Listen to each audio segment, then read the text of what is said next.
ازاي تعمل 500,000 جنيه بكل سهوله؟ زي ما انتم شايفين كده يا جماعه، بكل سهوله قدرنا نعمل 500,000 جنيه. واحد هيقول لي طب انت ليه ما عملتش $100؟ ما دام هي سهله كده. اقول لك والله انا بحب عمله بلدي، لو انت عاوز تعملها $100 ماشي، ممكن تعملها $100 عادي، بس انا كده كده قاعد في مصر فانا محتاج احولهم، فاهمني؟ لو انت داخل الفيديو ده عشان تعرف انا ازاي عملت 500,000 جنيه وانا في السن ده زي ما الثمنيل بتقول المفروض، فانت في الفيديو غلط. ولكن اسمعني للاخر، لان الفيديو ده ممكن يوفر عليك سنين انت بتضيعهم ورا وهم، حرفيا حرفيا ورا وهم.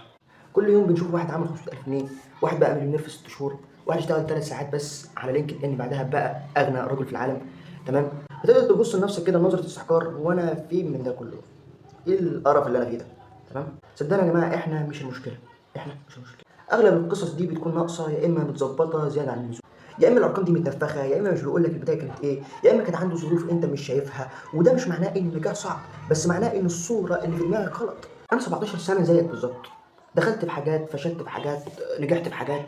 دخلت على موقع خمسات خمست جوه، تمام، اتعلمت فيديو اديتنج ما كملتش اصلا. عايز اقول لك ان انا جربت حاجات كتير، في حاجات نجحت فيها وفي حاجات فشلت فيها، في حاجات كملت وفي حاجات ما كملتش. بس خلال الفتره دي فهمت حاجه واحده بس، ان مفيش شورت كات، مفيش ضربه حظ كده هتغير حياتك في يوم وليله. طب نعمل ايه يا عم المعلم انت اللي داخل تتكلم انت وما عملتش حاجه؟ اقول لك اصبر. اصعب حاجه في اي حاجه يا جماعه هي البدايه.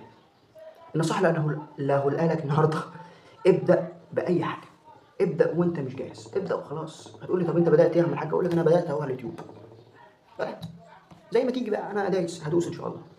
تاني حاجة ركز على مهارة مش فلوس. الفلوس نتيجة مش مهارة، الفلوس نتيجة مش بداية. الفلوس هتيجي يعني هتيجي. يعني أنا دلوقتي مركز على 3 حاجات: الانجليش عشان اعلي مستوايا وافتح لنفسي فرص، المحتوى عشان اقدر اوصل للناس، ودراستي عشان ده الاساس والباقي شنط الكاس. انا ببني نفسي مش بجري ورا الفلوس، لان الفلوس هجيبها يعني هجيبها. I'm building myself first, money comes later. بس من اهم الحاجات برضه يا جماعه ان احنا ما بنرضاش نقبل على نفسنا ان احنا نبقى ضعاف في الاول. بنبص على الناس، يا عم ده الناس ديت يا عم جامده جدا، فبنبدا نفكر لا انا ضعيف جدا، فتحبط، فتطلع فتسيب الحاجه اللي انت بتعملها. عشان كده بقى نوصل بقى لرابع حاجه واهم حاجه: ما تقارنش نفسك بحد انت بتشوفه على السوشيال ميديا، لكن انت بتشوف النتائج مش الطريق اللي هو we see results not the road. احنا بنشوف النتائج مش الطريقه يا جماعه. يعني انا مش جاي ابيع لك حلم ولا اضحك عليك واقول لك كذا والقصه الحكايه عشان تعمل لي لايكات واخد مشاهدات. يا عم ما تعملش لايك، انا يا طالع اتكلم كلمتين انا شايفهم كلمتين صراحه، مش عايز تعمل لايك عادي مش فارقه. تمام؟ انا جاي اقول لك ان الطريق موجود والنجاح مش صعب، وفعلا بس احنا محتاجين شويه صبر وشغل بجد. لان الحقيقه لو بنيت نفسك صح الفلوس هتيجي لوحدها، هتيجي يعني هتيجي زي ما قلت. اما بقى لو انت جريت ورا الفلوس بس فانت هتضيع، والله لا تضيع. لو انت بتجري ورا الفلوس بس لا تضيع. واسال مجرب ما تسالش خبير. انا مش مجرب ولا خبير فما تسالنيش. يمكن انا ما عملتش 500,000 جنيه دلوقتي ولكن بدات.